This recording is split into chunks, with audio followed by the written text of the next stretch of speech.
가장 큰 지도자는 아랫사람이 다스리는 이가 있다는 것만 안다. 그 다음 가는 지도자는 친밀함을 느껴 찬미받고, 그 다음은 두려워하며, 그 다음은 경멸받는다. 지도자에 대한 신뢰가 없으면 백성들이 믿지 않는다. 그래서 조심하여 말 한마디를 귀하게 여겨야 한다. 이렇게 해서 공을 이루고 이를 완수하여도 백성들은 모두 우리는 스스로 그렇게 했어 라고 말한다. 도덕경 17장은 나라를 다스리는 리더와 백성의 관계가 어떠해야 하는지를 단 44자의 글로 압축한 명문입니다. 좋은 지도자 아래서 백성들은 거칠 것이 없습니다. 덕분에 공을 이루고 이를 완수해도 백성들은 스스로가 해냈다고 생각하죠. 반면에 못난 지도자는 백성에게 경멸받습니다. 신뢰가 없으니 믿을 수 없고 믿지 않으니 따를 수 없습니다. 당연히 일이 잘 될 리가 없겠죠.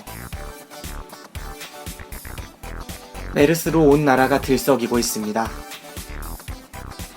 날이 갈수록 감염자는 늘어가는데 정부는 손이나 씻으라고 할 뿐 속수무책입니다. 국민의 불안감을 운운하며 감염과 관련한 정보도 공개하고 있지 않죠. 피해는 커지는데 정보는 없으니 공포감만 커져갑니다.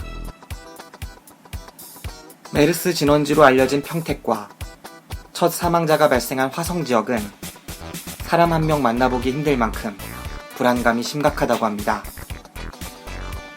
지역 상권이 마비된 건 물론이죠. 국민의 생명과 재산을 지켜주어야 할 정부가 무능력하기 짝이 없습니다. 노자가 이 모습을 보면 뭐라고 했을까요? 우리 국민들은 대체 어떤 지도자를 가지고 있는 걸까요?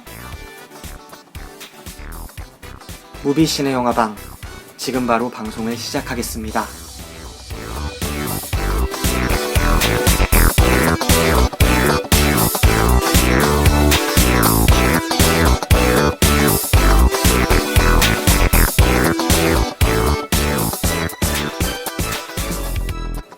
더 쉽게, 더 즐겁게, 그리고 더 무비신의 영화방.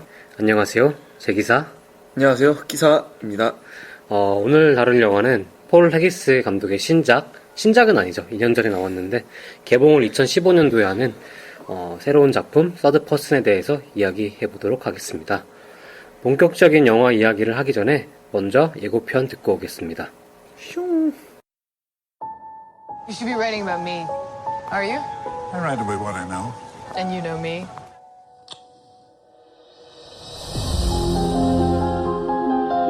It's supposed to be about a man who can only feel through the characters he creates, but he keeps trying to be something else. Is she there? No. Hi, Daddy. I miss you. My daughter. You have kids? Girl, I don't see her 2 years. I'm sorry for staring. Very hard not to. We just need to convince the judge that you're stable enough to get visitation again. What do you want, Julia? I need to be able to touch him. He is my son. Give me a hand. Yeah. Don't say that. This is Daddy's work. Yeah. Watch me. I need you to look at what you did. I need you to face what you can't face, and I need you to tell me the truth. Will you help me? No questions. Tell me. Tell me that you did it. Do you know how long she talked about showing you how she could swim? She was always trying to get your attention. All you had to do was watch her, and you couldn't even do that. I don't know how to forgive myself. Come home. Please. Begging? Come with me. Where? Anywhere. I'm never gonna let you see him again. No, you said it!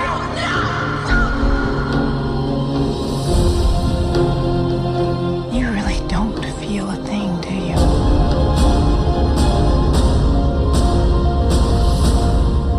You love love. It's people you don't have time for.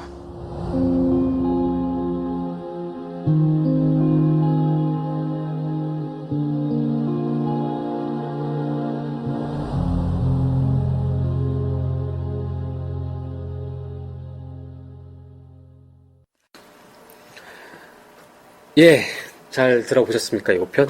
예, 저희가 오늘 이야기해볼 영화는 저번 주에도 말씀드렸다시피 폴 헤기스 감독의 신작 서드 퍼슨입니다. 우선 본격적으로 영화 이야기를 하기 전에 오프닝식으로 저번 주에 이제 흑기사와 제기사가 처음으로 방송을 떴는데 그 감흥에 대해서 한번 어떻는지 얘기를 해보도록 할게요. 네. 흑기사님 어떠셨죠? 사실 지금 아마 방송 텀은 한 일주일 정도 될 것 같은데, 저희는 지금 어제 밤에 그 트래시 녹음을 하고, 지금 여기 또 서울 뭐 사립대에서 다시 녹음을 할 건데, 어제 제가 처음 하면서, 무슨 청자가 없는데, 뭐, 떨리겠어? 이러고 했는데 뭐, 딱히 떨리진 않더라고요. 근데, 집에 와서 생각해보니까 이거 진짜 이불킥스러운 상황들이 많아가지고, 좀 반성을 했습니다. 저도, 제기사님은 어떻게 생각하세요? 저도 비슷하죠. 저도 이제 사실 저희가 어제 같이 함께 잤잖아요. 같이 이제 녹음을 하고 연남동에 있는 시실리라는 맛집에서 육사시미와 함께 그치. 한라산 소주를 죽어. 한 2병 먹고 한라산 소주에 토니워터 섞어 먹었어요. 네, 맛있더라고요. 네. 네, 추천해드립니다. 네. 사실 오늘 볼 영화보다 그게 더 맛있을 수도 있어. 맛있지. 재밌을 수도 있어. 영화 보지 마, 그냥. 근데 아무튼 뭐 그렇게 하고 같이 진혁이 형과 이 흑기사님과 같이 잤는데 본명 듣지 마. 네, 굉장히 저도 이제 아쉽더라고요. 사실 부족한 점이 많이 저도 알고 청자분들도 많이 부족한 점을 느낄 것 같아가지고 그 부분이 굉장히 죄송하지만 그렇다고 해서 저희가 방송을 그만두거나 혹은 죄송하다는 말을 여러 번 하거나 그러진 않을 겁니다. 네. 앞으로 계속 방송 쭉 할 거고요. 아직 부족하지만 좀 따뜻한 마음으로 네. 함께 해줬으면 좋을 것 같다는 생각이 드네요. 뭐 청자분들 손 어글 안 거리게 뭐 할 거니까 걱정하지 마시고요. 예. 그럼 시작해 볼까요? 예. 오늘 우선 감독 얘기를 좀 먼저 해봐야 될 것 같아요. 이 감독이 굉장히 유명하죠. 그 밀리언 달러 베이비, 크래쉬, 또 카지노 로얄, 이오지마에서 온 편지, 각본을 썼던 시나리오 작가이자 감독인 폴 헤기스 감독이 만든 영화입니다. 또 주연 배우가 누구죠, 기사님? 주연 배우는 이제 리암 니슨이죠. 그 참 유명한 테이큰. 예. 정말 I don't know who you are, I will kill you. 나오는 리암 니슨이 나오고 그 다음에 뭐 그 미드나잇 파리에서 나왔던 에드리언 브로디 예. 나왔고 그 다음에 에드리안 브로디가 요즘 많이 떴어요. 많이 한국 떴어요. 팬들 사이에서 네. 그 슈퍼주니어의 네. 그 누구죠? 최시원? 최시원의 절친으로 나와가지고 둘이 닮았어요. 네, 또. 약간 코가 되게 닮았어요. 네. 그래서 굉장히 턱도 길고. 네. 또 근데 에드리안 브로디는 사실 리암 니슨보다 더 연기를 잘하죠. 그쵸. 뭐 피아니스트에서 네. 전쟁 때 그 폴란드 피아니스트 역도 맡고 그랜드 부다피스트 호텔에서도 굉장히 캐릭터 있는 역할을 자연스럽게 소화를 했습니다. 예. 좀 에드리안 브로디 보면 눈이 슬퍼 보인달까? 좀 그런 느낌이 네. 있어요. 네. 꽃사슴 느낌? 약간? 네, 약간 네. 그런 느낌의 눈망울을 가진 네. 이 에드리언 브로디도 나오고 또 밀라 쿠니스 블랙스완에서 또 혼신의 연기를 보여준 밀라 쿠니스도 나왔고 그 외에도 올리비아 와일드. 예 올리비아 와일드 이 사람 빼놓을 수가 없죠. 또 이 흑기사님이 좋아하는 헐에 나왔던 배우죠. 그 네. 소개팅 여로 소개팅 여로 나와서 그때 너무 섹시했는데 네. 왜 호아킨 피닉스는 안 잤을까? 그때 팬티를 꺼내주나요? 아니요, 그때 그냥 거절을 하죠. 뭐 이렇게 인간 간의 관계가 뭐 지겹다는 듯이 몇 가지 질문을 하고 하는데 올리비아 와일드 그때 엄청 섹시하게 나왔습니다. 그래서 이 영화가 그러니까 근데 이렇게 많은 배우가 나왔는데 그렇게 많은 배우가 나올 수밖에 없는 플롯을 가지고 있죠. 그쵸. 거기서 아마 할 말이 많을 겁니다. 저희가. 이 영화가 사실 한 이야기를 담고 있는 게 아니라 그 에피소드 형식 3가지 에피소드가 이렇게 갈무리 돼가지고 하나의 영화를 구성하는 그런 영화 구성을 가지고 있습니다. 옴니버스 영화라고 하죠, 우리가 흔히. 그쵸. 그 옴니버스 영화 구성을 가지고 있고 근데 최근에 보면은 이런 옴니버스 영화 특히 사랑을 주제로 한 옴니버스 영화가 굉장히 많이 쏟아지고 있는데 또 그러한 영화들과 이 폴 헤기스의 서드 퍼슨이 조금 다른 점이 있다면은 세 커플의 사랑 이야기가 각각 별개의 이야기가 아니었어요. 알고 보니까 연결고리가 있고 한 지점으로 모아지는 약간 수렴점을 가지는 이야기였다는 점에서 조금은 약간 고차원적인 그런 영화라고도 볼 수 있을 것 같아요. 러브 액츄얼리 식의 병렬적 구조에서는 벗어났죠. 한번 그러면 제 기사님께서 간단한 줄거리 얘기해 보실래요? 이게 줄거리를 말할 수 있을까 모르겠는데 우선 줄거리를 3가지 사랑 얘기를 하나하나씩 좀 얘기를 해볼게요.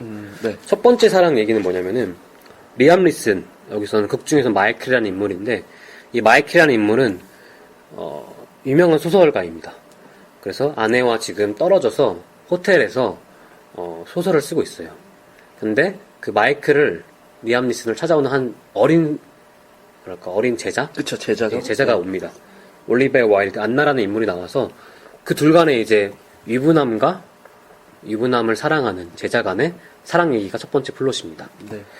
두 번째 플롯은 에드리언 브로디와 모란 아티아스. 저는 사실 이 모니카로 나오는 모란 아티아스라는 여주인공을 누군지 모르겠어요. 약간 스페인계 배우인 것 같은데, 네네. 예, 그 배우가 나와서 좀 얼굴이 낯익지 않나요? 약간 네. 그 소설 누구죠? 그 가브리엘 100년간의 백년의 고독? 약간 100년의 고독 나올 만한 상이에요. 아, 그런 상. 그래서 거기 그 고산지대 한 2000m 넘어서 살아가고 페루, 칠레 약간 요쪽에 온두라스 이쪽에 네. 근데 너무 섹시해. 약간 섹시하죠. 예. 네. 아무튼 이제 그들 간의 사랑 얘기인데 에드리언 브로디는 미국 사람입니다. 미국 사람이지만 약간 산업 스파이처럼 패션 디자인 스파이. 디자인 스파이입니다. 그래서 이탈리아에 있으면서 디자인을 훔쳐와가지고 그걸 파는 어떤 직원이고 모란 아티아스는 이제 이탈리아 주변국에 있는 가난한 국가, 이탈리아보다 더 가난한 국가에서 온 이민자예요. 네. 그래서 되게 거리의 노숙자처럼 살아가지만 집시죠, 집시. 예, 집시처럼 살아가는데 그들 간의 사랑 얘기입니다. 그리고 마지막 얘기는 밀라 쿠니스와 제임스 프랭크가 나오는 건데 제임스 프랭크도 저도 사실 좀 얼굴은 안 있는데 누군지 모르겠어요. 저도요. 예. 예. 뭐 주연급 배우는 아니었던 것 같아요. 네, 그들 간의 사랑 얘기인데 사실 이건 사랑 얘기라기보다는 어떤 뭐 사랑 후 그쵸. 네. 이별 과정. 그리고 자식을 두고 나타나는 어떤 그 이별하는 커플의 관계. 뭐 네, 맞죠. 이 정도? 예. 그 밀라 쿠니스는 여기서 어떤 설정이냐면은, 애를 죽이려고 했어요. 근데 사실은, 그걸 인정하려고 하지 않죠. 그래서 법률적인 관계가 이제 제임스 프랭크, 전 남편과 계속 있는 상황이죠. 그래서 제임스 프랭크는 밀라 쿠니스 보고 이거 빨리 인정을 해라. 그러고 네. 밀라 쿠니스는 아니다, 내가 안 그랬다. 약간 이런 그런 심리적 갈등을 보여주는 그런 사랑 얘기입니다. 그렇죠. 그리고 요 사이에서 사실 변호사인 마리아 벨로를 빼놓을 수 없는데 이제 테레사 역으로 나오는 그 줄리아를 계속 도와주지만 어떤 나중에는 여기서 줄리아가 밀라 쿠니스죠. 밀라 쿠니스죠. 예. 도와주지만 그것이 좌절되고 나중에는 뭐 이런 새 커플 중에 어떤 스콘 역을 맡은 에드리안 브로이하고 또 나중에 관련성이 있게 되죠. 뭐 이건 나중에 연결고리를 좀 볼 거고요. 아무튼 뭐 줄거리는 이 정도 됩니다. 예, 예. 우리가 좀 본 얘기를 하기 전에 좀 간단한 총평 같은 것도 좀 해볼까요? 예, 총평부터 좀 얘기를 해보면은, 기사님은 어때요? 예, 저는 꼬인 실타래가 풀리다 만 느낌. 예. 이 폴 헤기스 감독이 이 세 가지 이야기를 어떻게든 엮어보려고 노력을 많이 했어요. 근데 그 연관성, 유사성이 조금은 밀도가 떨어지는 느낌? 사실 이런 영화가 많잖아요. 그쵸. 뭐 전혀 관련 없던 사건들이 탁 모아지고 진짜 한 지점 딱 수렴되면서 차차차차차차차 하면서 맞춰지는. 맞춰지는 그 느낌이 없었어요. 그런 영화로 네. 저는 최고로 스네치. 스네치 좋죠. 네, 좋죠. 스네치. 예. 참 스네치 그런 맛이 있어야 네, 좋은데 네. 그죠? 그 단기 기억 상실증 나오는 그 메멘토 메멘토도 그렇고 나비 효과도 그렇고 네. 예. 그런 영화보다는 사실 그런 뭐랄까 착 달라붙는 맛? 그게 좀 떨어져서 네네. 조금 아쉬웠어요. 네. 근데 그럼에도 불구하고 이 폴 헤기스 감독이 극본을 정말 잘 쓴다고 느껴지는 부분은 여러 가지 면에서 이 세 가지 인물들을 세 가지 플롯 라인에 있는 인물들을 엮으려고 했다는 시도 자체 그리고 많은 부분에서 또 엮이기도 해요. 그러한 모습들이 그래도 이 폴 헤기스가 자기 명성만큼 레퓨테이션만큼은 해주는구나 라는 생각이 들었어요. 네네. 이제 저 같은 네, 경우는 예, 좀 이런 생각이 들었어요. 이제 뭐 영화란 장르가 이제 어떤 좀 고유의 미학을 갖고 있나 이런 고민을 하다 보면은 이게 상징되는 기호가 그 기호가 갖는 의미가 어떤 지점에 따라 계속 다르고 거기에 대해서 이 관객들이 그거를 엮어가면서 얻을 수 있는 어떤 즐거움 같은 게 이 장르의 가장 큰 장점이라고 생각하거든요. 뭐 드라마는 또 따라할 수 없고 뭐 다른 거 어떤 장르도 따라할 수 없는 고유의 상징이라고 생각하는데 근데 언제나 그런 고유의 상징들이 내가 시도를 하려면은 즐거워야 되고 재밌어야 된다고 생각하거든요. 영화라는 것 자체가.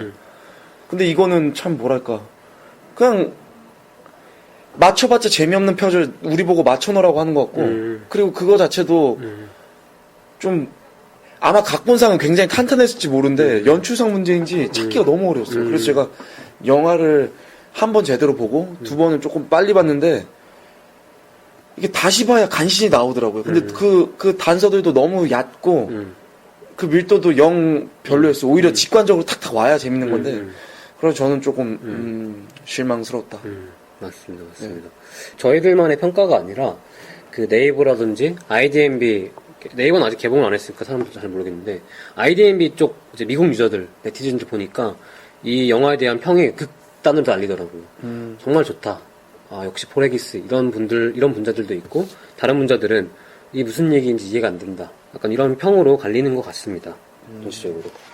그쵸. 예. 근데 여기서 제가 봤을 때 왜 우리가 이런 느낌이 들었을까라는 생각을 해봤을 때 공감할 만한 딱 흡입될 만한 이야기가 없었어요. 맞아요. 네. 저 같은 경우는 여기 그 이야기 저도 공감할 수 없다고 생각하는데 그 무슨 얘기냐면 공감할 수 없다는 게 오히려 이야기가 흡입력이 떨어져요. 그러니까 세 커플이 있는데 세 커플의 이야기가 하나같이 다 클리셰 같은 경우가 많고 예를 들어서 뭐 스승과 제자의 사랑 아니면 뭐 나이 많은 사람을 좋아하는 여자 이런 식의 좀 개념들은 좀 계속 진행되어 왔었고 그리고 어떤 이방인이 와서 어떤 집시의 경제적 어려움을 해결해 준다. 이런 것도 역시나 발견되고 뭐 그리나 마지막 거 같은 경우는 뭐 아이를 둘러싸고 양육권을 둘러싸고 갈등 다툼 이런 것도 사실 너무 뻔한 주제라서 오히려 맞죠.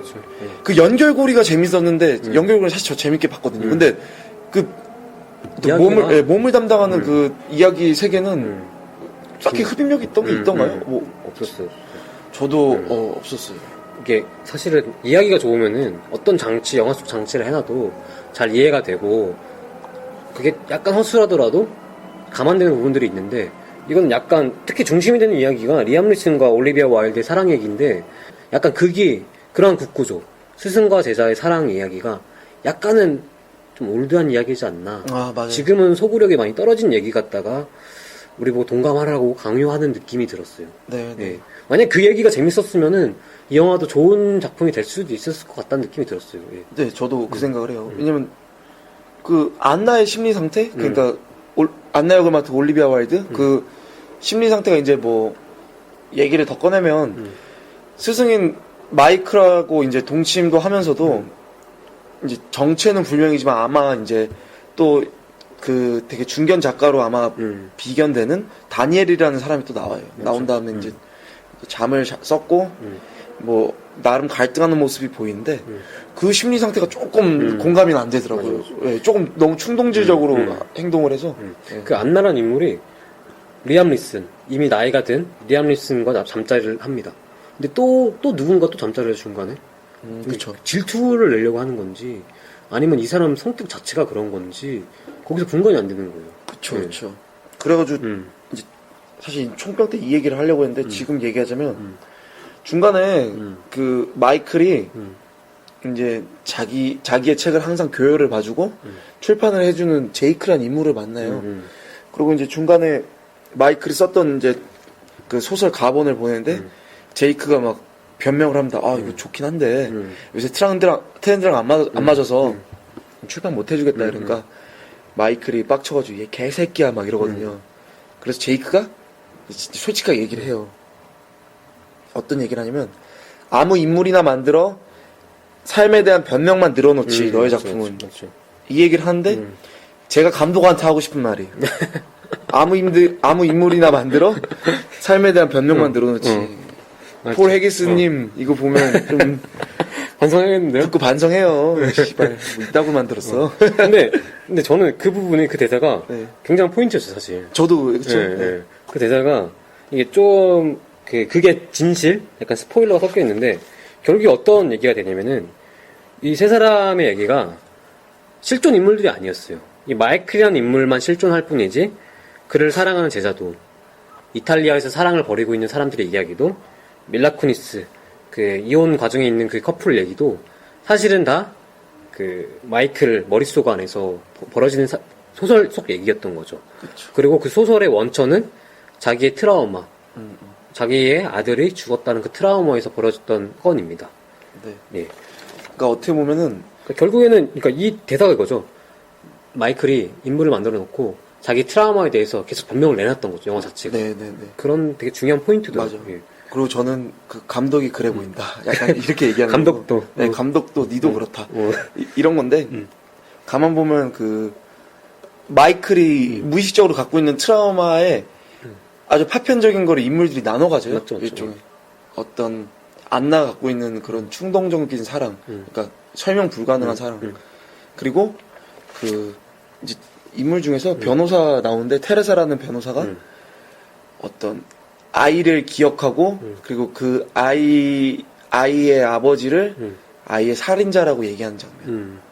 그리고 줄리아는 그 아이를 죽인 다음에 다시 아이를 찾는 어떤 부모. 막 이런 게 다 혼재되어 있는 게 마이클인데 하나하나 그거를 다 이렇게 어떤 소설 속 인물들한테 계속 이제 부여를 그렇죠. 하더라고요. 그렇죠?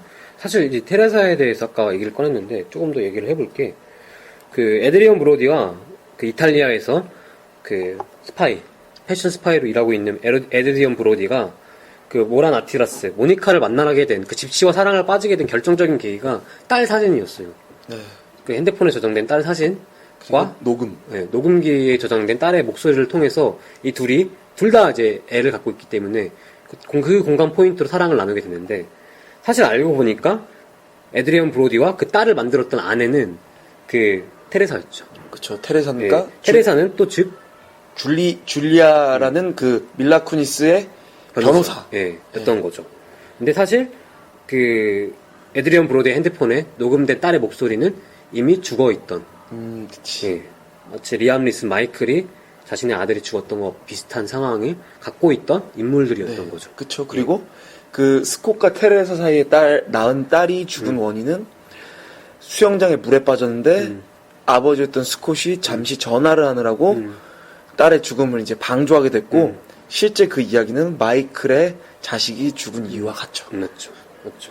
근데 그게 그 물의 이미지가 계속 나와요. 맞아요. 생각을 해보면은. 처음도 나오고 예, 처음에 어떻게 나오면은 이제 마이클이 소설을 집필합니다. 소설이 굉장히 집필 안 되니까 담배도 피고 약물도 복용을 해요. 힘을 빼놓고 있다가 그 자기 책상 옆에 있는 물이 담긴 컵에다가 동전을 탁 터뜨리죠. 맞아. 또 그 장면도 있고 그 마이클의 아내로 나와 있는 킴 베이싱어, 일레인 역을 맡은 킴 베이싱어도 역시 핸드폰을 물에 빠뜨립니다. 그쵸. 또 올리비아 와일드가 마이클의 또 시계를 어디서 빼와요. 빼와가지고 마이클이 좀 약간 사랑 싸움 밀당을 하니까 그 시계를 우리 세면대에 물을 받아놓고 마이클의 시계를 거기다 근데 담가놓습니다. 제가 그 씬을 몇 번이고 반복해서 봤는데 어떤 씬이냐면 시계를 선물을 하려고 이제 샀는데 그 시계를 가지고 약간 애무를 해요. 몸에 막 쓰다듬으면서. 맞죠, 맞죠, 예. 그러다가 문자가 한 통이 딱 오는데 그게 선물이었구나. 네. 근데 저는 그 문자가 마이클의 문자, 그러니까 M이라고 저장된 마이클의 문자인 줄 알았는데 알고 보니 다니엘이에요. 그러니까 I need you so badly. 나 몹시 널 원한다. 이게 다니엘이 누구죠? 다니엘이 그 백발의 그 마이클 말고 정사를 하는 정사를 하는 그 인물. 그 인물이 오니까 그때 갑자기 안색이 돌변해서 사실 물을 넣는 장면이라서 그 장면도 저도 계속 아직도 완벽하게 이해는 안 됐지만 사랑 그 애무라는 행위가 어떻게 보면 그 마이클의 대형이잖아요. 마이클을 대표할 수 있는 그건데 그거를 애무로 하다가 다른 뭔가가 오니까 그것이 깨졌다. 뭐 이런 거를 좀 암시하는 것 같더라고요. 네. 근데 어쨌든 마이클을 상징하는 그 시계를 물속에 또 빠뜨립니다. 네. 여러 가지 물의 이미지가 많이 나오는 영화이기도 했어요. 그렇죠. 그리고 그때 극 초반에 그렇게 빠뜨리고 그러니까 동전을 빠뜨리고 그 다음에 수영장에 누군가 막 침을 꾹 삼키고 들어가는데 그게 이제 테레사. 맞죠. 테레사였고. 그리고 그 후반에도 테레사가 한 번 더 들어갑니다. 맞죠. 네. 근데 약간 걱정이 되네요. 너무 인물이 많아서. 예. 약간 인물 구조가 그 우리 엄마들이 많이 보는 막장 드라마 인물 구조랑 비슷해가지고 비슷하죠. 선뜻 이야기가 힘들 수도 있을 것 같아요. 이해하기 힘들고 영화 보고 저희 거 들어도 멘붕 오실 수 있어요. 왜냐면 이게 참 영화 좀 복잡하게 만들어놔가지고. 네. 그럼에도 불구하고 혹시 흑기사님이 재밌게 본 지점이 있을까요? 이 영화에서? 재밌는 지점. 그 영화를 시작을 하고 약 42분 동안 세 커플 파리, 로마 그리고 뉴욕에서 벌어진 그 세 커플의 이야기 중에 아무것도 공통점이 없이 계속 흘러가요. 나름 호흡이 꽤나 길게 가거든요. 그래서 이게 뭔 소리지 하다가 42분 경에 갑자기 딱 하나 겹치는 장면이 생기는데 어떻게 된 거냐면 밀라 쿠니스가 맡은 줄리아가 이제 변호사인 테레사한테 어떤 공판에 참석을 하라고 이제 요청을 받습니다. 근데 그게 요청을 하지 않으면 이제 더 이상 아들을 못 보게 되는 상황인데 그 공판을 하게 된 어떤 박사의 면담이 있는데 그 박사의 면담이 장소가 바뀐 거예요. 갑자기 시간하고. 맞아. 근데 그 줄리아는 그 밀라 쿠니스가 맡은 줄리아는 그 아들하고 만나고 싶어서 이제 막 일도 열심히 안 하다가 이제 막 호텔에서 일을 열심히 하거든요. 근데 일을 하다가 갑자기 그 얘기를 받은 거예요. 근데 어디 뭐 메모할 것도 없고 막 휴대폰 배터리도 막 다 없어가고 그 돈도 없어가지고 그 전화도 걸지 못하는 상황에서 어떤 한 스위트룸에 메모지를 꺼내가지고 그 변호사가 얘기하는 테레사가 얘기하는 뭐 바뀐 정보에 대해서 씁니다. 근데 썼는데 갑자기 그 주인이 나타난 거예요. 그 방을 청소하고 있는데 방 주인이 나타난 거예요. 그 밀라 쿠니스가 그 호텔에서 하우스키퍼로 일을 하게 되니까. 그쵸. 그러더니 다급해져가지고 담배 뭉치를 쏟거든요. 잿더리를. 그러면 죄송합니다. 이러고 씬이 바뀌는데 허겁지겁 나가면서. 네, 허겁지겁 나가는데 그 다음 씬은 리암 니슨하고 이제 안나가 나오는데 그 마이클하고 안나가 나오는데 둘이 같이 이제 정사를 끝나고 얘기를 하던 도중에 마이클이 전화가 옵니다. 근데 그 전 부인인 일레인한테 전화가 오거든요. 핸드폰을 잊어버려. 네. 전화가 와서 뭐 그 일레인이 계속 자기 뭐 보통 얘기를 합니다. 나 막 이렇게 뭐 휴대폰 잃어버렸고 뭐 번호가 바뀌었다 이러니까 마이클이 그럼 바뀐 번호 좀 알려달라 이러니까 적는 거를 그 줄리아랑 같은 종이의 뒷장에 적어요. 네. 근데 이 사실에서 알 수 있는 거는 제가 그거를 몇 번 돌려보니까 재밌는 게 메모장 상단에 호텔 이름이 써 있거든요. 근데 재밌는 게 그 호텔 이름이 달라요. 맞죠. 달라서 하나는 메르세르라는 호텔이 나오고 하나는 뭐 J로 시작하는 아무튼 다른 호텔이 나오는데 하나는 뉴욕의 소재가 있고 하나는 파리 소재가 있거든요. 그러니까 어떤 의미에서 같은 씬을 공유하는데 장소는 달라요. 맞죠. 근데 여기서부터 시작을 하는 게 이제 앞으로 계속 진행하면서 그 파리, 로마, 뉴욕이라는 장소가 계속 무너지거든요. 무너지면서 장소가 공유한 장면이 나오는데 이 42분쯤에 나오는 이 씬이 딱 거기에 시발점입니다. 맞죠. 그러니까 어떻게 보면 이 장면만 잘 캐치하면은 이들의 이야기가 일관적이지 않고 현실적이지 않다는 걸 딱 간파할 수 있는 장면이죠. 예. 근데 사실은 그런 트릭, 어떻게 보면 트릭이죠. 감독이 이 세 사람이 광고에서부터 이렇게 광고를 하잖아요. 세 사람의 사랑 이야기. 네. 로마, 파리, 뉴욕을 대표하는 세 사람의 사랑 이야기. 근데 사실은 그 세 사람들이 한 공간에 있었죠. 마이클의 머릿속에는 한 공간에 있었던 거고. 그렇죠. 각각 이제 다른 공간에 있지 않았던 상황인데 그거를 좀 상징하는 장면이 또 있었어요. 사실은 그 전에 그 초반부에 네. 그 에드리안 브로디가 펍에 갑니다. 이탈리아에 있는 아메리카노 펍 맞나? 그렇죠. 아메리카노. 바 아메리카노. 네, 바 아메리카노. 네. 거길 갑니다. 거기서 이제 문을 딱 열고 들어가고 이제 걔가 심심하니까 문 열릴 때마다 사람들이 누가 오나 봐요. 네. 그 중에 한 명이 그와 사랑에 빠졌던 모니카. 네, 모니카도 들어왔었고. 네. 근데 그 모니카가 들어오고 나서 문이 이제 천천히 닫히잖아요. 거기서 슬로로 걸어요. 슬로로 걸어가지고 일부러 문이 천천히 닫히는데 네. 사실은 그게 그 모니카를 보여주려고 매력적으로 네. 모니카가 담배 피는 모습을 매력적으로 보여주기 위해서 슬로우를 걸었던 거지만 또 힌트를 줘요. 이제 거기에 안나가 탔던 차가 지나갑니다. 안나가 그 전 장면에서 벤츠 안에서 옷을 갈아입죠. 네. 그 벤츠가 프랑스에 있어야 될 벤츠인데 로마에 마이클을 만나야 되니까 로마에서 그 벤츠가 다시 나오게 되는 네. 거죠. 이런 상징들을 되게 많이 썼어요. 이 감독이. 저는 예. 그 쪽지를 처음 본 건데 그 앞에 또 있었네요. 네. 근데 우리가 못 찾았을지 더 있을 수도 더 있을 수도 있어요. 막 그 꽃 같은 것도 있고 막 엄청 많아요, 사실. 그래서 영화의 사실 홍보도 트릭이었다. 네. 세 사람이 다른 공간에 있는 게 아니라 다 같은 공간에 있었던 거죠. 나는 근데 그 트릭이 음. 영화 홍보사가 음. 이 영화를 잘 못 읽어서 이렇게 썼나? 약간 이 생각도 했고. 약간 아니 그건 아니고. 그쵸, 의도적이었죠? 그러니까 너무 상투적으로 그 홍보를 달아놔서 좀, 좀 아쉽긴 했어요. 네, 너무 아쉽긴 했지만, 저도 뭐 의도는 있다고 생각은 했고. 네. 또 할 말이 뭐가 있냐면은, 저 같은 경우에는, 아까 그게 좀 재미없다. 플롯 자체가 재미없다고 느껴졌지만, 그래도 나름 좀 재미있게 봤 부분이 있었어요. 그 플롯이 뭐냐면은, 에드리안 브로디랑 그 모니카, 모라나 디아스가 사랑에 빠진 장면, 그 설정은 좀 재미있더라고요. 나 같으면 과연 여행을 갔을 때, 뭐 호텔 바에서 만난 사람이 아니라, 길거리 노숙자잖아요. 네, 네. 길거리 노숙자랑 사랑에 빠질 수 있을까? 난 너무 이뻐, 근데. 가정하기 노숙 자체가 너무 이뻐. 네, 너무 이뻐. 진짜. 너무 섹시해. 네. 그런 생각이 들더라고요. 흑기사님 어떨 것 같아요?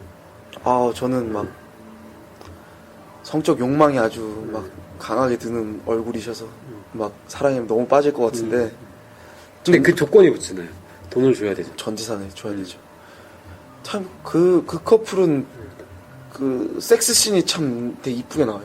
맞죠. 예, 이게, 서로 다리를 만져주면서, 싹 올라오는 그게, 이렇게, 이 영화에서 나름 몇 번의 섹스씬이 나오는데, 그 연출이 괜찮더라고요. 어떻게 되냐면은, 그, 모니카라는 인물이 침대에, 이제, 노숙자예요. 노숙자인데, 딸을 찾기 위해서 돈이 필요한 상황이에요. 근데, 사실은 알고 보니까 사기였던 거죠. 사기였긴 했는데, 어쨌든, 그 둘이 이제, 사실 또, 에드리안 브로디도 사실 사기를 쳤어. 부자인 줄 알았는데, 부자가 부자 아니었죠. 근데 그거, 확실히 사기가 맞나요? 왜냐면 내가, 나중에 차 안에서 딸이랑 실제로 조우를 하잖아요. 딸 얼굴은 안 보여주고. 그 측면에서, 사기가 아니구나. 사기가 이게 되게 오해 여지가 많은 게 딸이 납치가 돼서 이제 돈을 주면 해소해 주겠다 이러다가 저도 계속 집시가 벌이는 그러니까 모니카가 하는 사기인 줄 알았는데 나중에 정말 나를 믿을 거냐 안 믿을 거냐 이런 고민 끝에 결국 돈을 지불을 해요. 그리고 이제 정사가 일어나고 같이 돈을 내고 해소가 된 다음에 아주 작은 차, 그 피아트에 아주 작은 차를 몰고 가는데 둘이서 딱 뒷자리에 딸을 보고 이야기를 하는 장면이 나와요. 근데 딸의 목소리와 얼굴은 나오지 않는데, 너가 뭐 이렇게 해서 뭐 이렇구나, 뭐 이런 식으로 나와서 좀 뭐랄까 저는 사기 아니지 않을까? 맞죠. 예, 좀 그런 식으로 생각을 해서 이것도 또 생각을 해봐야 되는 거죠. 그 전까지는 계속 이제, 에드리언 브로디가 돈을 내면은, 모니카의 딸을 구할 수가 있는데, 근데 에드리안 브로디는 못 믿겠는 거야. 이게 사기일 수도 있으니까. 그쵸. 그래서 사랑을 시험을 하는 거냐, 아니면은 이게 정말 사기인가, 여기서 고민하다가 결국 에드리안 브로디가 자기 딸을 잃었잖아, 걔는. 네. 이런 경험이 있기 때문에 돈을 줍니다. 그리고 이제 모니카한테 얘기를 하죠. 나랑 같이 떠나자고. 네. 근데 안 나타나요. 하루가 지나도 안 나타나는데 그 다다음 날인가 이제 나타납니다. 네. 그러면서 딸이 어딨냐 물어봤는데 앵글상에서는 이제 바스트로 잡히니까 모니카만 나와요. 딸이 안 잡히는데 그 둘이 떠나는 장면, 이제 모니카가 다시 돌아왔으니까 에드리안 브로디한테 돌아와서 떠나는 장면에서 차를 타고 가는데 차가 풀샷에서는 이제 애가 나오는 거죠. 애가 그려지는 거죠. 그러면서 사실 모니카가 사기친 게 아니고 그냥 진짜였다. 그쵸. 그러니까 저도 그렇게 해석하는 게 맞는 것 같아요. 그럼에도 불구하고 사기가 아니고 사랑의 시험이었다. 그렇다고 좀 보는 게 낫지 않을까. 근데 그 둘의 사랑 장면이 진짜 아름다웠죠. 그렇죠. 그 장면을 얘기하자면은 같이 호텔에 결국 이제 숙박을 해요. 근데 그리고 좀 큰 침대에서 둘이 이렇게 반대로 눕는데 그 반대로라는 게 이게 뭐라고 해야 돼? 상하로 반대로 눕는데 서로 이제 다리를 쓰다듬기 전에 약간 자려고 하다가 이제 톡톡 건드리면서 쓰다듬는데 얼굴이 맞대고 있는 게 아니라 다리를 맞대고 있는 네, 다리를 맞대고 있죠. 근데 슥슥 이제 올라가더니 키스를 하고 마치 뱀이 이렇게 네, 그 장면이 좋아서 다음에 한번 실행해 보려고. 맞죠. 좋은 장면이에요. 좋은 장면이었어요. 네. 또 저는 좀 인상 깊었던 게 음악이 굉장히 인상 깊었어요, 사실. 음악에. 예. 이게 사실은 사랑은 페이크였고 어떤 미스터리, 약간 정신분열증 소설가의 미스터리 극인데 심리극인데 이게 너무 사랑 얘기로 빠지지 않게 하는 장치 중 하나가 되게 음울하고 피아노 소리 뚱뚱뚱 이런 BGM이 계속 깔리는데 전반적으로 영화 자체에 그 음악이 이 영화를 아름다운 사랑이 아니라 계속 암시를 주더라고. 이게 미스테리이고 스릴러이고 맞아. 뭔가 비밀이 있다라는 거를 계속 암시를 주는데 저도 그 예. 느꼈어요. 약간 이거 로맨틱하고 막 아름답고 달콤한 음악이 안 나와요. 한번 안 나오고 되게 진짜 스릴러 같은 음악 계속 나오는데 딱 그게 확실히 몰입도를 주려고 계속 노력하는 게 보이더라고요. 물론 저 같은 경우는 그 플롯 자체에 조금 반감은 있었지만 음악은 좋았다. 저도 이렇게 생각합니다. 그래서 그 음악 감독을 좀 찾아봤어요. 네. 되게 이름이 어려운데 다리오 마리아넬리라는 사람이에요. 근데 이 사람 음악이 근데 많이 낯이 있더라고요, 사실. 아 그래요? 네. 약간 이런 풍의 피아노 음악, 약간 바이올린 음악, 네. 뭔가 낯이 있어서 뭔가 이건 내가 봤을 때 무조건 상 받은 사람이다 라고 네. 생각을 했는데 역시나 어톤먼트로 음. 아카데미에서 음악상을 받았던 감독이고 네. 또 어톤먼트뿐만 아니라 뭐 오만과 편견 뭐 등등의 수많은 작품에서 약간 무한 음악을 만들었던 음악 감독이었다고 합니다. 아니 어톤먼트랑 오만과 편견이면 어제 그 했던 거기네요. 워킹 타이틀 거. 아, 거기도 워킹 타이틀? 예, 아. 둘 다 워킹 타이틀 건데 워킹 타이틀 안 만든 영화 뭐 많이 만들었고 많이 만들었어요, 진짜. 다 약간 중타 이상 치는 거는 다 워킹 타이틀이야 보면. 예. 워킹 타이틀 바들이 있을 수밖에 없어. 네. 그리고 좀 저희가 여기서 상징 하나가 있어요. 하얀색이라는 상징이 계속 나오잖아요. 그쵸. 예, 그거에 대해서 좀 얘기를 해봐야 될 것 같은데 결국에 이거는 페이크였고 사랑 얘기가 아니었고 진실이 무엇이고 또 진실을 찾기 위해서 아까 에드리언 브로디와 모란 아티아스 얘기에서도 마찬가지로 결국 진실은 서로 믿었을 때 나타나는 거잖아요. 믿지 않았으면 절대로 진실을 몰랐잖아요. 그쵸. 진실과 믿음과 또 거짓말 뭐 이런 것들에 관한 영화인 것 같아요. 근데 이 마이크라는 인물이 계속 집착적으로 극 중간중간마다 글을 씁니다. 자신이 뱉었던 말 중에서 좋은 어구가 있으면 막 글을 쓰죠. 네. 예. 그 중에서 하나가 이제 화이트라는 거였어요. 흰색을 쓰죠, 예. 그쵸? 첫 번째 화이트, 걔가 썼던 화이트는 더 컬러 오브 트루스예요. 진실의 색깔이다. 네. 흰색은. 근데 그 한 이제 또 플롯이 진행되다가 또 화이트는 말합니다. 또 이제 마이클이 적습니다. 화이트가 뭐냐면 더 컬러 오브 빌리프. 믿음이다. 네. 진실이 사실은 믿음이 된 거죠. 네. 또 마지막엔 또 맞습니다. 바뀌지. 예. 화이트가 뭐냐? 더 컬러 오브 라이. He tell himself. 거짓말의 색깔이다. 그는 스스로에게 말한다. 이렇게. 결국에 그는 진실이 믿음이었고 그 믿음 자체가 그에게는 거짓말이었고 그 거짓말을 그 스스로에게 계속 부여를 했던 거죠. 그쵸. 약간 되게 중요한 그런 메시지였죠, 사실. 이게. 메시지였죠. 예, 예. 그러니까 계속 그 마이클이 플롯 중간중간마다 집중하면서 노트북을 뭔가 쓰는 장면 그리고 그 많은 쓰는 장면 중에 실제 텍스트가 나왔던 그 세 문구가 사실 굉장히 중요했죠. 맞죠. 예. 그걸 전반적으로 다 이제 통괄하는 네. 중요한 문구인 것 같아요. 그쵸.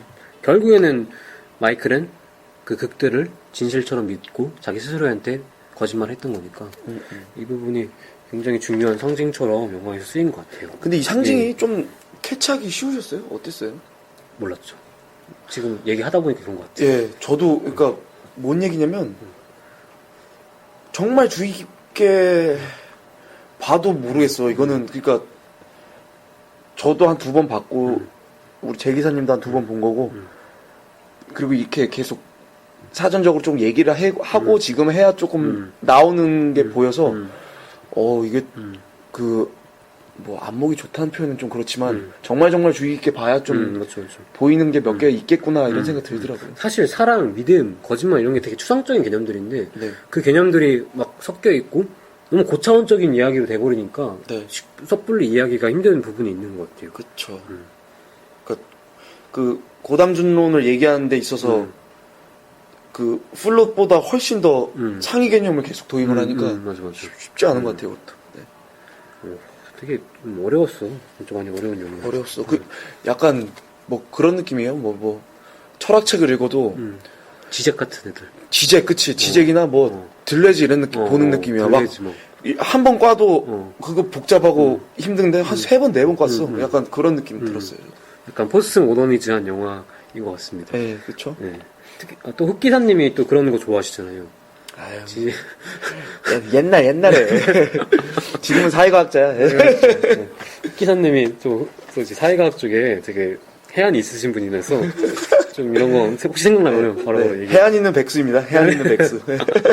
노는 백수는 아니고. 네. 그리고 마지막에 사실 결정적인 힌트가 나와요. 이 사람들이 어쨌든 마이클의 머릿속에 있는 인물이라는 게 그 마이클과 아내는 실존 인물이죠. 유일한 실존 인물은 마이클과 아내인데. 아, 근데 그것도 확실할 수 있을까요? 나 거기에 대해서 또 나 의문이었어. 그 소름 돋았어. 아니, 그 단서가 없어. 일레인이, 그니까, 뭐랄까, 정말 메타 개념으로 한 번 더 가면은, 마이클 말고는 실존할 수 없을 것 같기도 해요.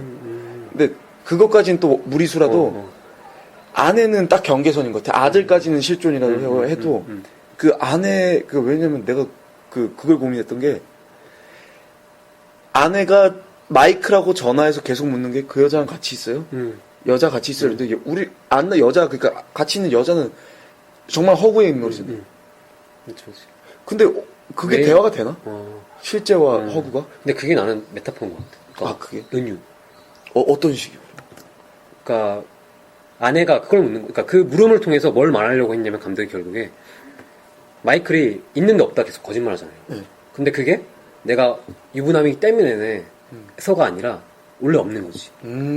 원래 없는 거지 계속. 그치. 보이지 않는 인물인 거지. 아. 실존 인물이 아니니까. 암시를 주려고 계속 묻는 것 같아. 내 생각에. 아, 그래서 안나가 마지막 장면에 마이클을 본체만 채하고 막 뛰어가는. 있잖아요. 눈앞에 있는데 계속 없다 그래요. 맞아. 그게 없으니까 원래. 아. 그럼 일레인도 실존한다고 하는 게 좀 맞겠죠, 그게? 일레인까지는 애를 낳으려면은 남정도 될 수는 없으니까. 네, 그죠. 근데 일레인이 마지막에 묻습니다. 로마 날씨가 어때? 이렇게 묻습니다. 근데 사실은 이 사람이 파리에 있는 게 아니라 로마에 있었던 거고, 그 이제 로마 그 질문한 다음에 자기 눈앞에서 사실 데이트를 해요. 네. 그 제자와. 그쵸. 제자가 뭔가 이제 사실을 깨닫고 되고, 이게 사실은 뭔가 이제 뒤섞인 얘기였고, 자기 아들에 대한 얘기를 썼던 거고, 막 이렇게 막 이제 부동하게 되면서 도망가게 됐는데, 그 제자가, 올리비안 와일드가 그 전에 이제 모란 아티아스, 모니카 역으로도 바뀌고, 또 누구로도 바뀌고, 스콧으로 바뀌고 예. 막 계속 바뀌면서 예, 막 바뀝니다. 하나로 막 중첩되는 게 있죠. 근데 거기서 제가 캐치한 거는 안나가 어느 골동품 가게에서 한 책을 보고 갑자기 막 울음을 터뜨려요. 소름 돋는 거는 그 책이 뭔지 알아요? 뭐? 마이클의 일기장. 디자인 똑같아. 소름. 그 가죽 케이스. 그 다시 보면 나와요. 나도 그거 보고 우와. 소름. 그래서 나는 뭘 생각했냐면 안나가 왜 울고 떠났냐면 자기가 허구인 걸 자기가 안 거야. 그래서 그런 얘기를 하잖아요, 계속. 안나가 마이클 보고, 왜 당신은 너를 나라고 표현하지 않고 그라고 표현하냐. 소름. 그쵸? 그러니까 왜냐면, 그 1인칭인 나에게 있어서 3인칭인 그는 허구야, 허구. 근데 나라고 하는 순간 실제가 있는 존재잖아. 그러니까 마이클은 계속 그라고 표현한 거야. 허구, 자기 자신도 그 플롯 안에서는 허구거든. 그래서 영화 제목도, 썰드퍼스트는 3인칭. 그쵸. 예. 정확해. 그 마지막에 그걸 확 좁혀주길래 저도 되게 놀랐어요. 그 영화 보면서. 이게 사실 영화가 좋은 영화네. 그러니까 이거 말하니까 풀리는 소름 거야. 막 돋는데요.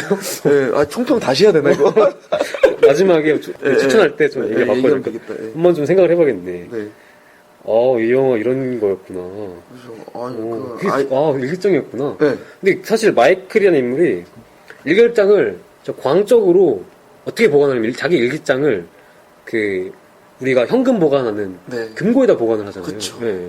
그 정도로 귀중한 건데 그게 사실 그리고 그 일기장에는 지금까지의 자기 이제 회고라든지 지금의 이야기들 심정이 다 담겨져 있는 거고 그게 올리비아 와일드가 마지막에 본 책이었고 그쵸. 그러면서 걔는 울게 되고 그리고 더 이게 또 부가적으로 또 소름 돋는 게 그러니까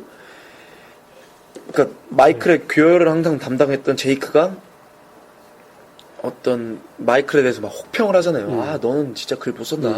이러면서 마이클이 새로운 시놉시스 같은 걸 하나 줘요. 근데 그게 그 가죽 케이스 안에 있는 일기장 그 내용이에요. 그래가지고 이 얘기잖아요. 이거 하면 안나가 알게 되고 너는 파티에 반년 동안 끌려다니는 자신이냐. 맞아.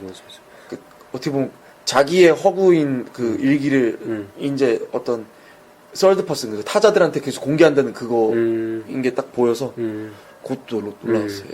결국에는 사실 이제 마이클 썼던 책이 지금 영화 이야기였고, 그쵸. 맞죠. 그 영화 이야기는 자신의 뭐 아들과 관련된 이야기였던 것 같아. 사실 이렇게 단정 지을 수는 없어.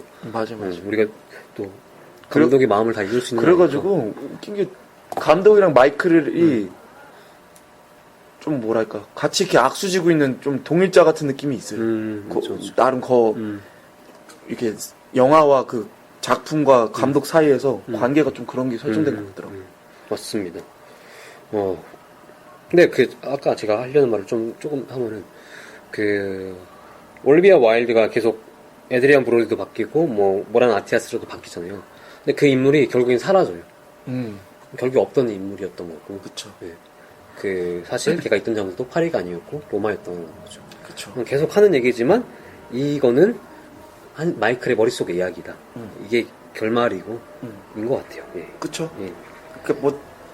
그 안에 뭐 세세한 그런 건 많지만 뭐 큰 틀에서 일장춘몽 같은 백일몽 같은 그런 게 딱 하나로 잡혀져 있는 것도 사실이죠. 예. 맞죠. 혹시 흑 기사님은 이 영화 보면 좀 생각나는 영화가 있었나요? 생각나는 영화. 그러니까 어떤 우연적인 요소들이 계속 하나로 수렴되는 과정에 있어서는 계속 그 스네치라는 영화가 생각나더라고요. 물론 전혀 의도하는 바는 다르고 어떻게 보면 스네치는 정말 그냥 재밌는 오락 영화인데 어떤 퍼즐을 맞춘다는 의미에서는 스네치가 좀 생각난 것 같아요. 맞습니다. 제 기사님은 어떤 게 생각났어요? 저는 우선은 이게 소설가를 다루는 영화잖아요. 네. 소설가와 자기가 쓴 그 소설가가 쓴 소설 속 주인공들을 다루는 영화인데 그런 면에서는 스트레인저 된 픽션이라는 영화가 있잖아요. 그 웰페럴인가? 그 배우가? 웰페럴 맞아. 웰페럴이 나와가지고 자기가 막 행동을 하는데 어느 순간부터 자기 행동에 나레이션을 치는 여자 목소리가 들리는 거예요. 근데 알고 보니까 자기는 소설 속 인물이고 그 나레이션 애가 뭐라고 하냐면 너 죽을 거라 그래요. 왜냐면 소설가니까 소설 속 인물이니까 죽어야 되잖아요.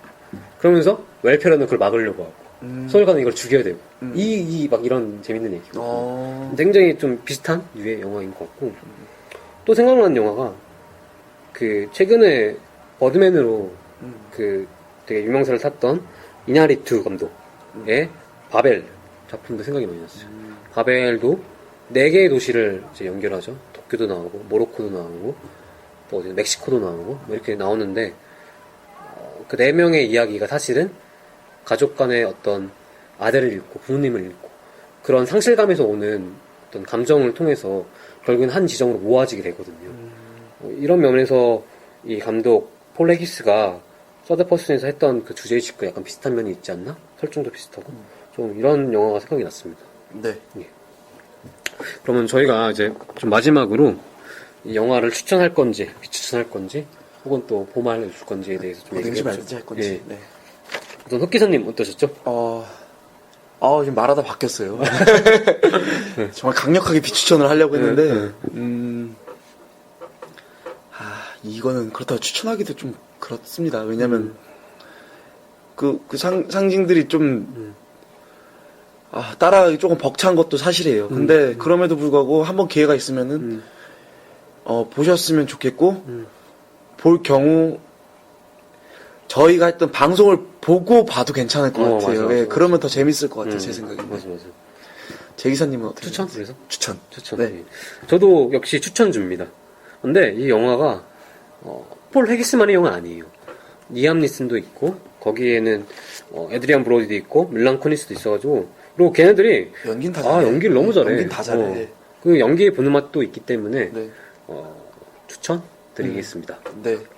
저희 방송 보고 보세요. 네. 그냥 보면 멘붕 올 거야. 맞아. 그만 보면 분명히 이거 같이 보는 사람한테 욕먹을 수도 있어. 네, 맞아요. 예, 그러면은, 이제, 이 영화 추천, 비추천도 끝났고, 또 누구한테 이 영화를 보여주고 싶은지, 기사님 혹시 이 영화 누구한테 추천하고 싶죠? 이 영화요? 예. 힙스터들한테 추천하고 싶습니다. 왜죠? 왜? 왜냐면, 네. 약간 그런 거 있잖아요. 이 프랑스 철학 허세 약간 들리고, 뭐 또 베냐민도 좀 읽어봤겠다. 이런 분 그리고 뭐 미학적으로 관심 있고 뭐 약간 진중권 좋아하시는 분들이 좋아할 것 같아요. 그쵸. 근데 또 힙스터들은 진중권 넘어서 좋아해. 또 막 모르는 거 롤랑 바르트 이런 거 찾아야 돼.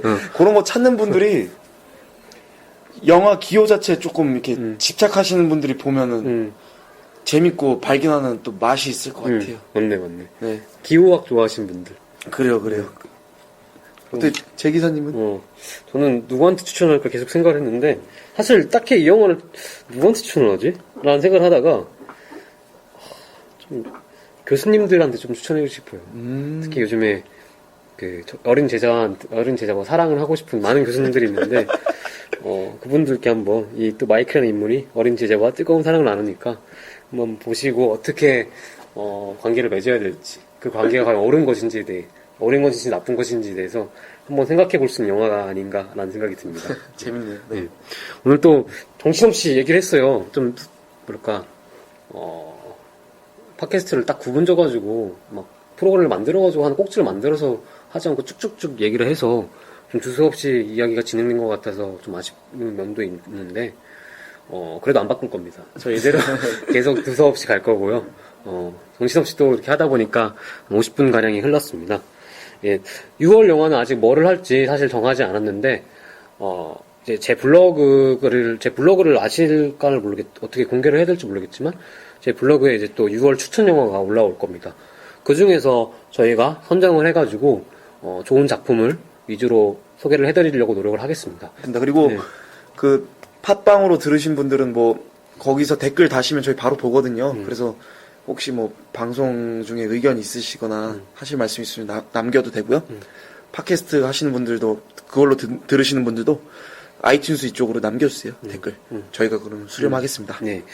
오늘도 듣느냐 두서없는 방송 듣느냐 수고 많으셨고 다음에 또 찾아가는 흑기사 제 기사? 가 되도록 하겠습니다. 예, 네. 감사합니다. 안녕. 예. 네.